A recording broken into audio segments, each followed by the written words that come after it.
The air felt thick with tension as my phone rang for the umpteenth time that day. I stared at the screen, seeing my sister's name flash before me.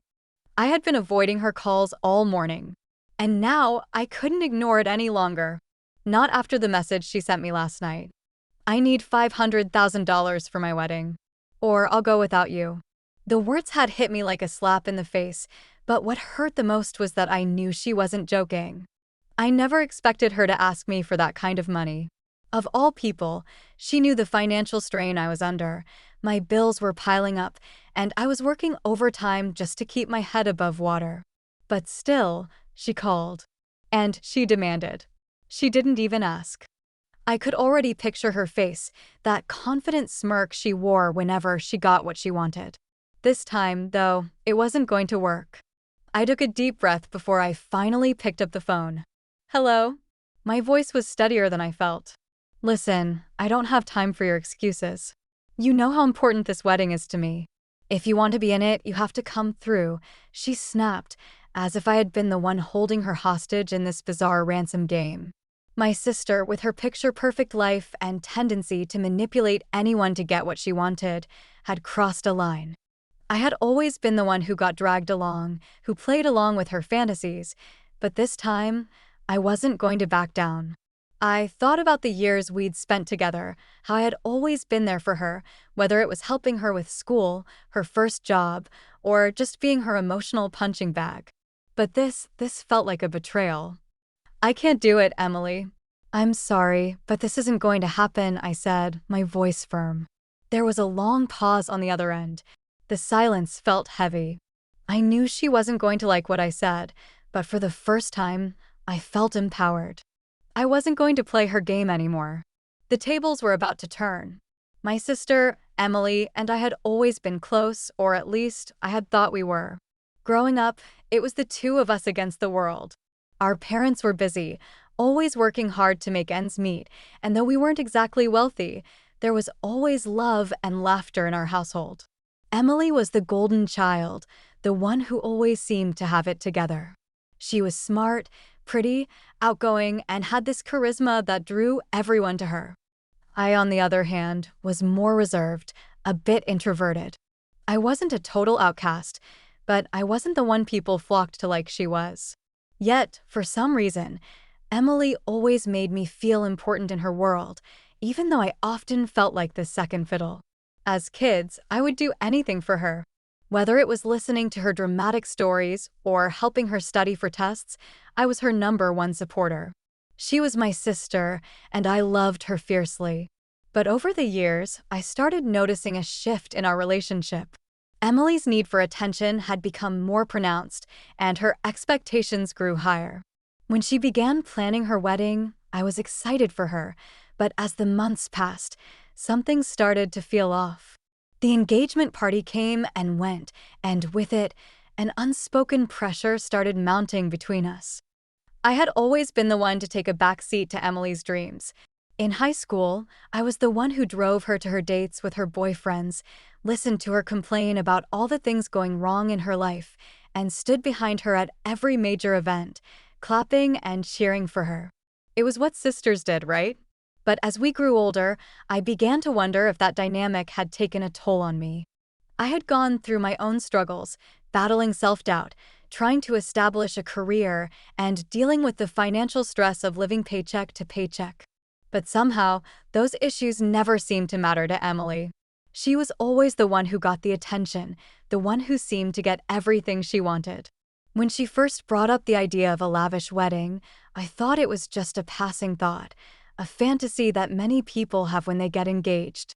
She talked about extravagant venues, a celebrity chef for the reception, and a band that could rival any concert. It was a dream, one I thought she would eventually tone down once reality hit. But that wasn't the case.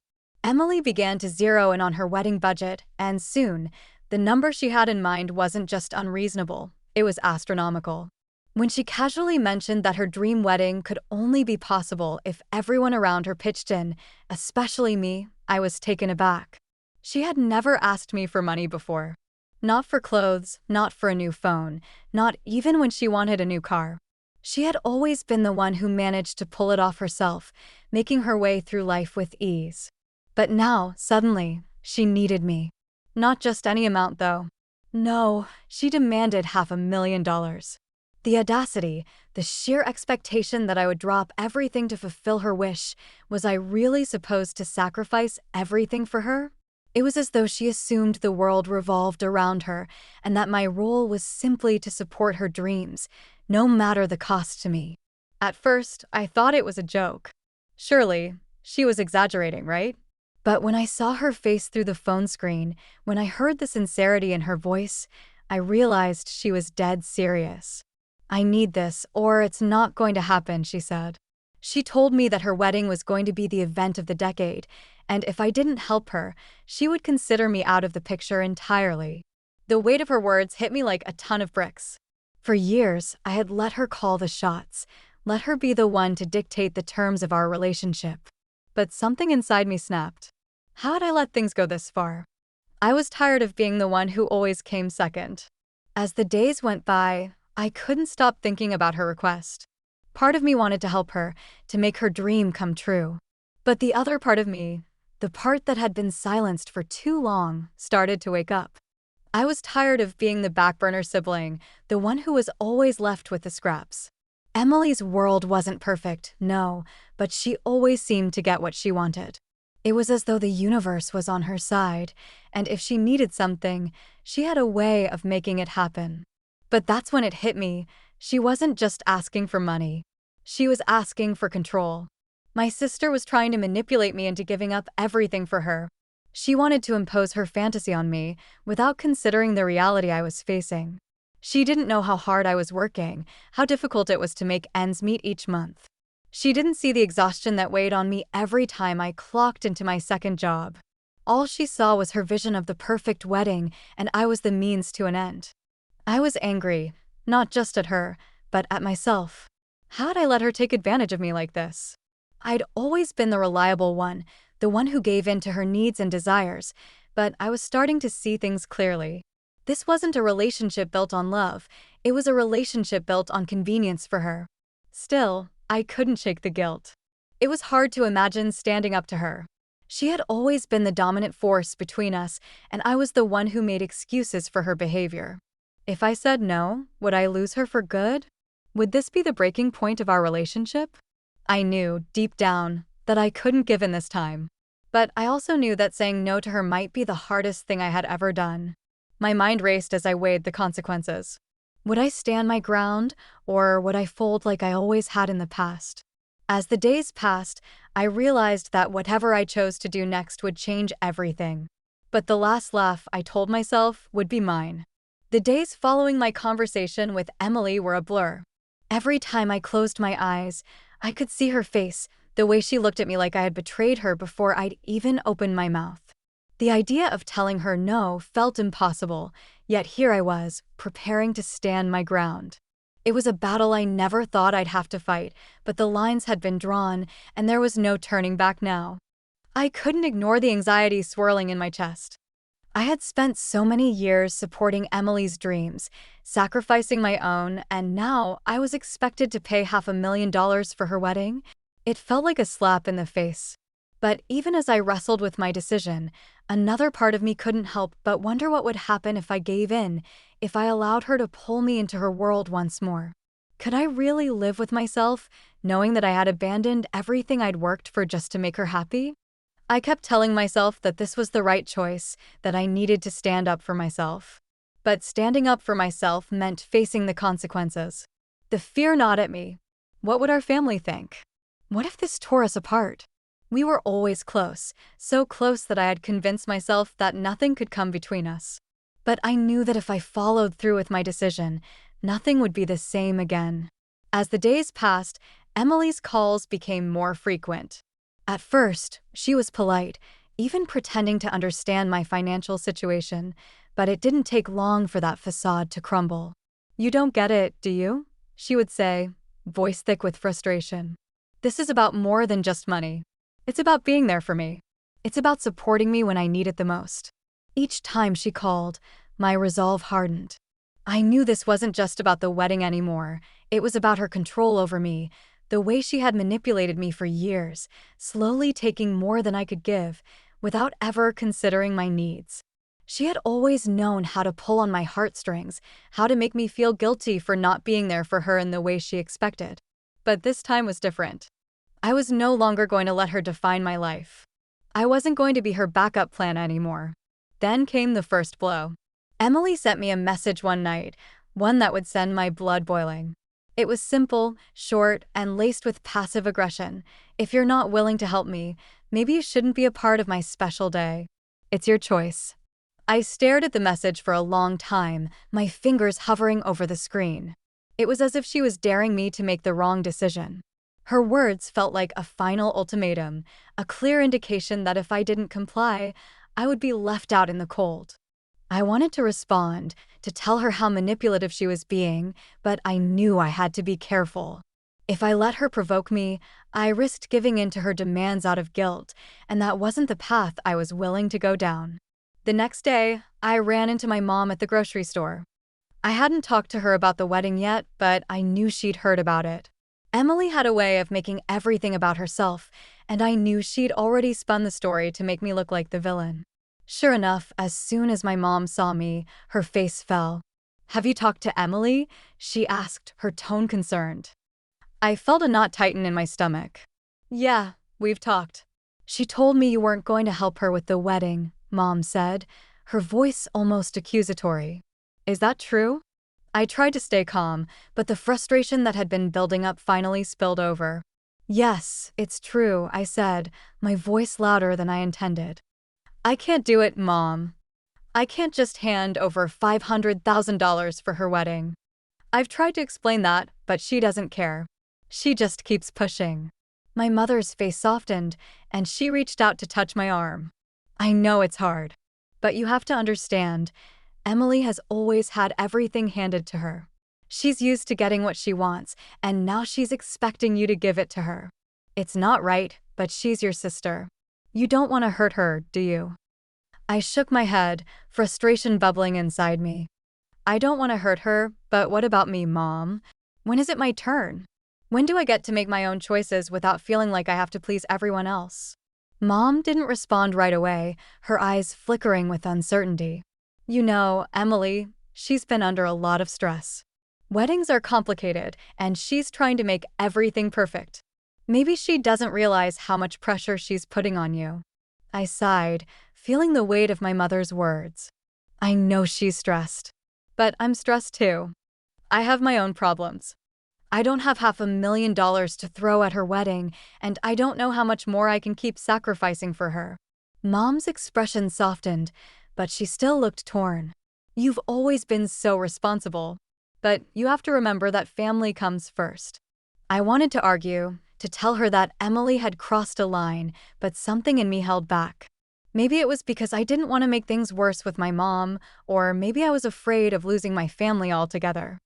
I had always been the one to quietly support everyone around me, and now, when I needed them to see my side, they were blind to it. As the days wore on, the tension between Emily and me grew unbearable. She would call, text, and even email, trying to convince me that her wedding was something I couldn't miss. She guilt me, manipulated me, and even resorted to emotional blackmail. "If you don't help me, I'll never forgive you," she'd say, her voice trembling with fake sorrow. But I wasn't swayed anymore. Then came the second blow. Emily sent me a wedding invitation, but this wasn't any ordinary invitation. It was a beautifully crafted piece of paper that looked more like a demand than a celebration. It wasn't just an invite to a wedding, it was a reminder that if I didn't comply, I would be left out.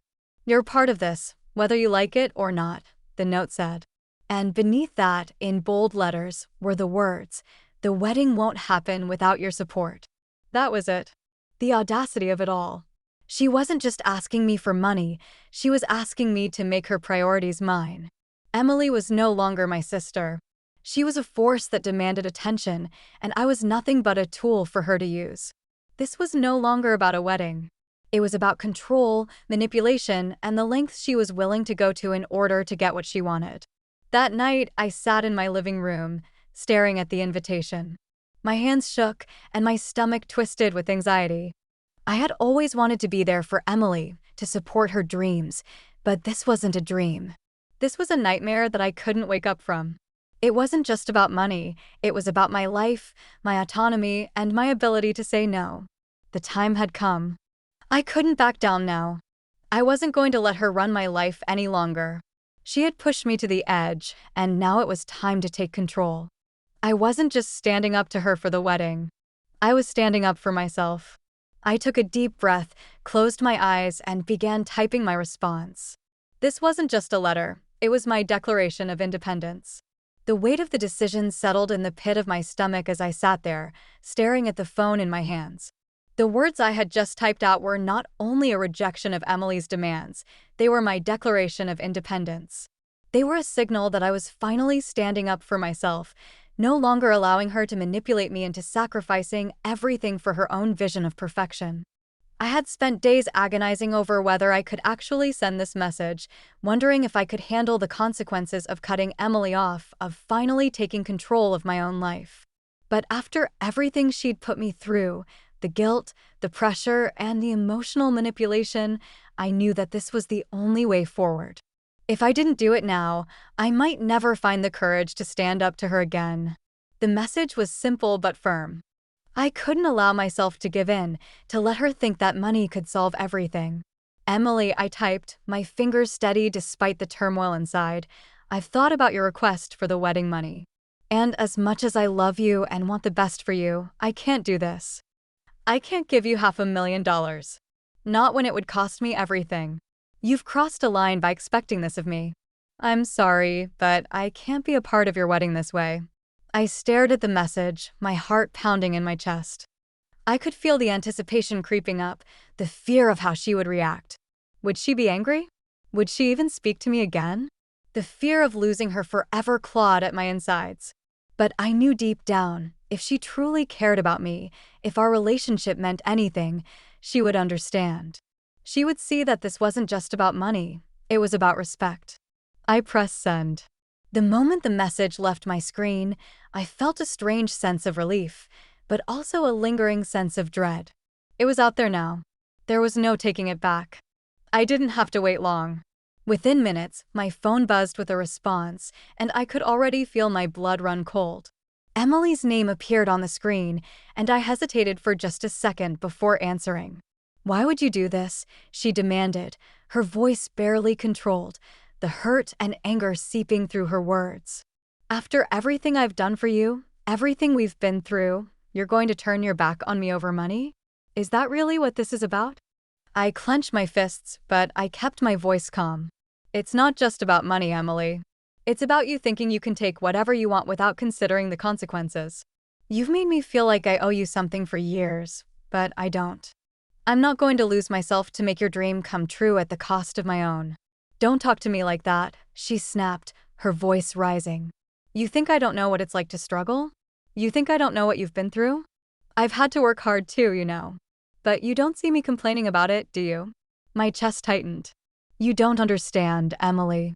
You've never had to deal with the constant pressure. You've always been able to get by because people give you what you want.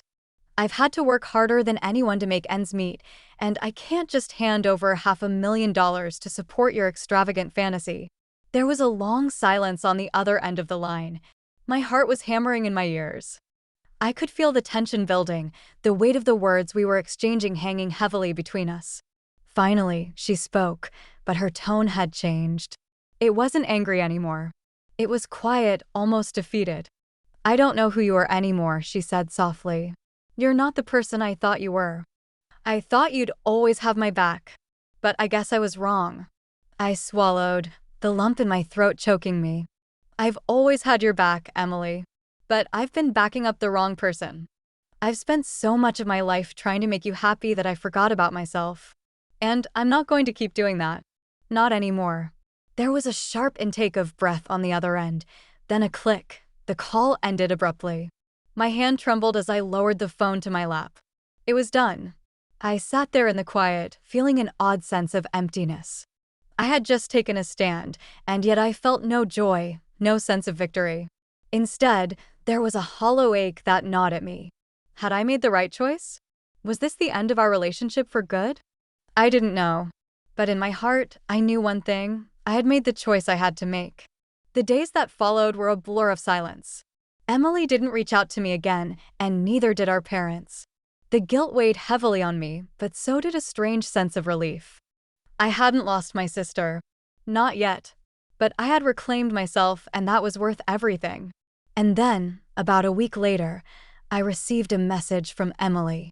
It was short and simple, without the usual demands or emotional outbursts.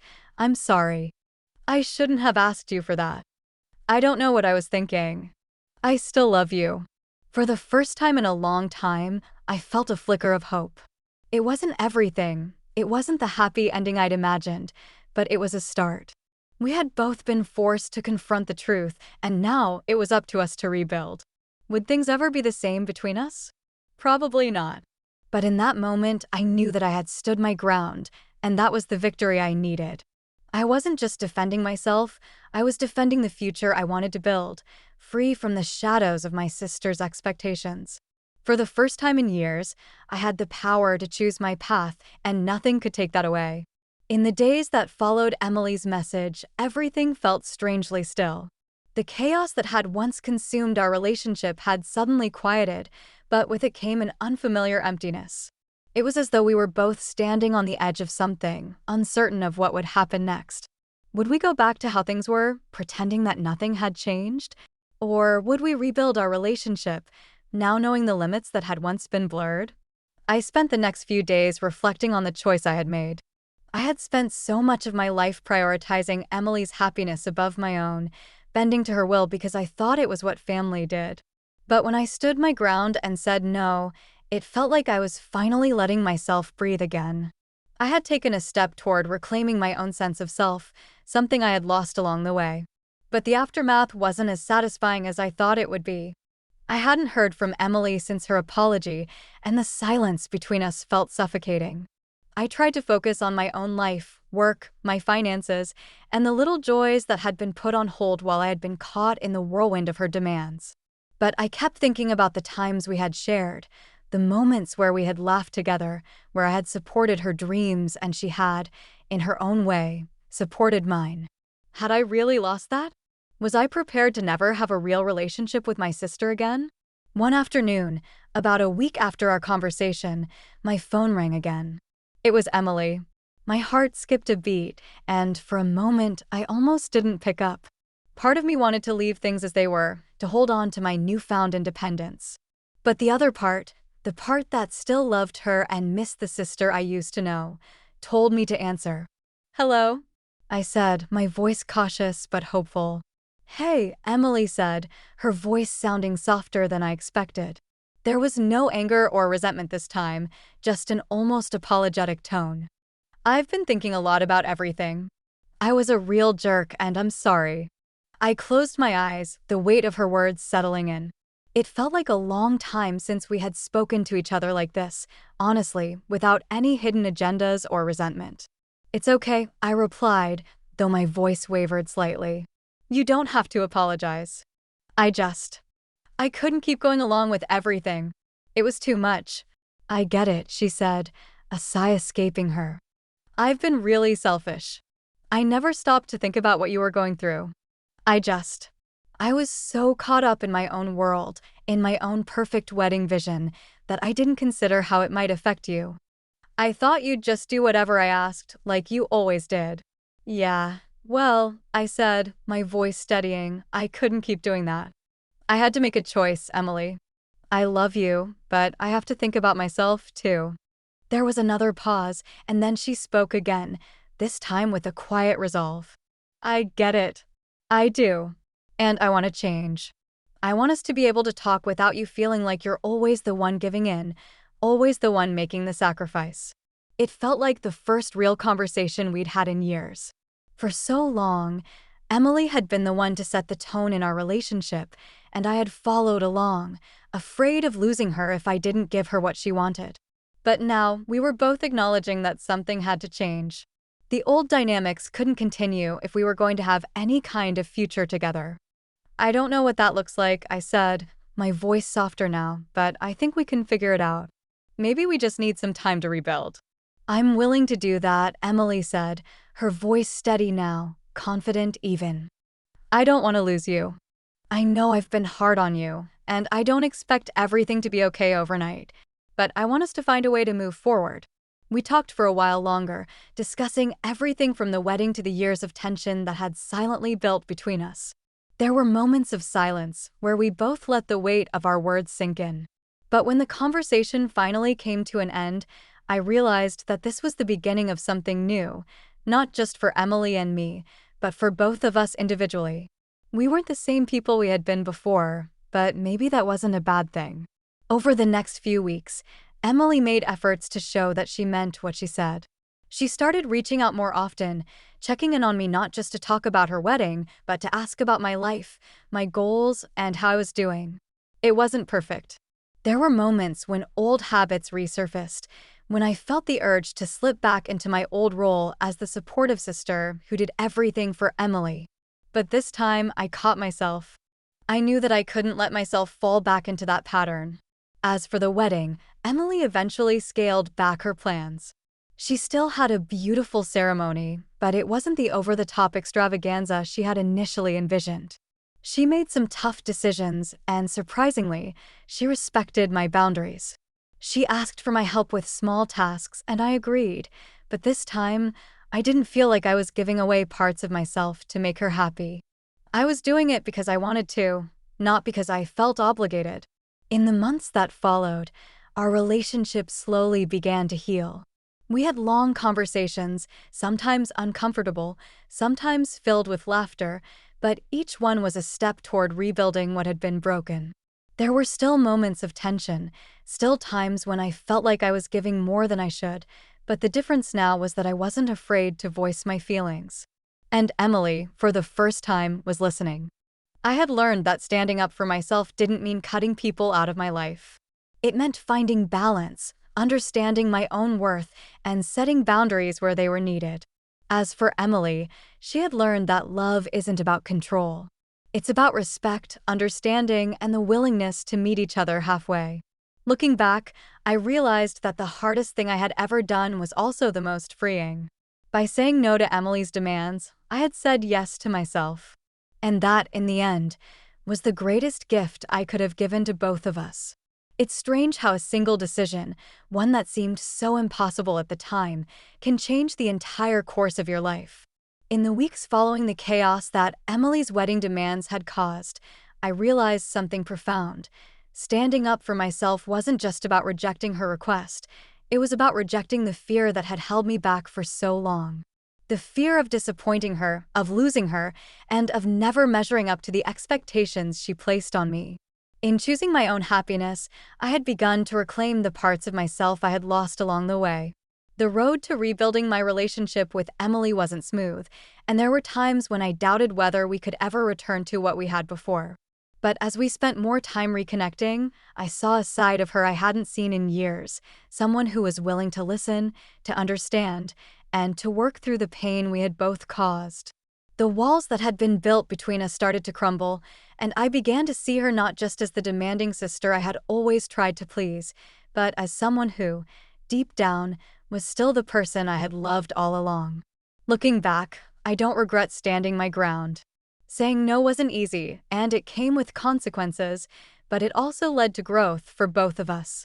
Emily learned that love doesn't come with strings attached, and I learned that my worth was not tied to how much I was willing to sacrifice for others. It was about balance, about self-respect, and about understanding that sometimes the hardest decisions are the ones that help you grow the most. In the end, Emily's wedding was beautiful, not just because of the dress or the venue, but because it marked a new beginning for us both. It wasn't about perfection. It was about learning to love and respect each other in a way that was real. And as we sat together that day, sharing stories and laughter, I realized that the most important thing wasn't the wedding itself. It was the promise we had made to each other to always be there, no matter what. The last laugh, it turned out, wasn't mine. It was ours.